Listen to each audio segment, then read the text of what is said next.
കോൺഗ്രസുകാരുടെയും മാധ്യമങ്ങളുടെയും ഇപ്പോഴത്തെ പ്രധാന പ്രശ്നം കൊലക്കേസിൽ ശിക്ഷിക്കപ്പെട്ട് തടവിൽ കഴിയുന്ന മാഹി സ്വദേശി കൊടിസുനിക്ക് പരോൾ ലഭിച്ചു എന്നതാണ്. കഴിഞ്ഞ 6 വർഷമായി ജയിലിൽ കഴിയുന്ന കൊടിസുനിക്ക് അമ്മ മനുഷ്യാവകാശ കമ്മീഷന് പരാതി നൽകിയതിനെ തുടർന്നാണ് ഇപ്പോൾ 30 ദിവസത്തെ പരോൾ ലഭിച്ചത്. പക്ഷേ കോൺഗ്രസിന്റെയും മാധ്യമങ്ങളുടെയും കണ്ണിൽ ഇത് ആഴ്ചയ്ക്ക് കിട്ടുന്ന പരോളാണ്.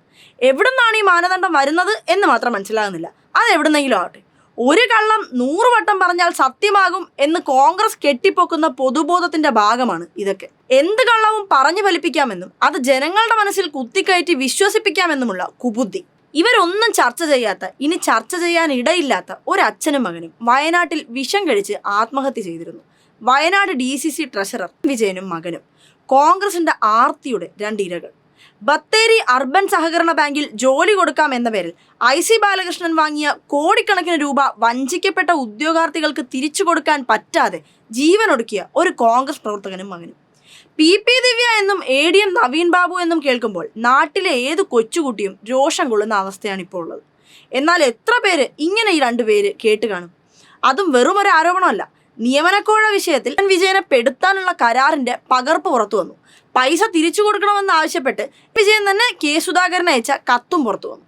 കോൺഗ്രസുകാർക്ക് നോ മിണ്ടാട്ടം. മാത്രമല്ല, നേതാക്കൾക്കൊക്കെ IC ബാലകൃഷ്ണനെ അങ്ങ് സംരക്ഷിച്ചാൽ മതി, മരിച്ചവർ മരിച്ചില്ലേ എന്നൊരു മൂഡ്. പല പത്രങ്ങളിലും വാർത്ത വയനാട്ടിൽ അച്ഛനും മകനും വിഷം ഉള്ളിൽ ചെന്ന് മരിച്ച നിലയിൽ എന്നാണ്. ഏതോ ഒരു അച്ഛനും മകനും എങ്ങനെയോ വിഷം ഉള്ളിൽ ചെന്ന് മരിച്ചു. അങ്ങനെ പിന്നെ മാധ്യമങ്ങളുടെ വലതുപക്ഷ സ്നേഹം പുതിയ കാര്യമൊന്നും അല്ലാത്തതുകൊണ്ട് അതും അവിടെ നിൽക്കട്ടെ. കോൺഗ്രസുകാർ വർഷങ്ങളായി ചെയ്തു വരുന്ന തട്ടിപ്പ് പരമ്പരയിലെ ഒന്ന് മാത്രമാണ് അവർക്ക് ഈ അർബൻ സഹകരണ ബാങ്കിലെ നിയമനക്കുഴ. അതിൽ പൊലിഞ്ഞ ജീവനും അവരുടെ ഒരു പ്രവർത്തകനും ഒന്നും അവരലട്ടുന്ന പ്രശ്നങ്ങളെ അല്ല.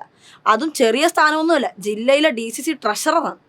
പണത്തിന് മേലെ കോൺഗ്രസുകാർക്ക് തന്നെ കൊടുക്കുന്ന വില ഇപ്പം മനസ്സിലായല്ലോ. ഇതിൽ സാധാരണ മലയാളി ആശങ്കപ്പെടേണ്ട മറ്റൊരു കാര്യമുണ്ട്. വെറും ഒരു ജില്ലയിലെ ഒരു ബാങ്കിന്റെ ഭരണം കിട്ടിയപ്പോഴുള്ള ഗതി ഇതാണ്. ഇക്കണക്കിന് കേരളം മുഴുവൻ ഭരിക്കുന്നത് കോൺഗ്രസ് ആയാലുള്ള നമ്മുടെ അവസ്ഥയൊന്ന് ഓർത്തു നോക്ക്. ഇതൊന്നും നമ്മുടെ ചർച്ചാ വിഷയമാകാതിരിക്കാൻ കൂട്ടിന് കുറേ മാധ്യമങ്ങൾ.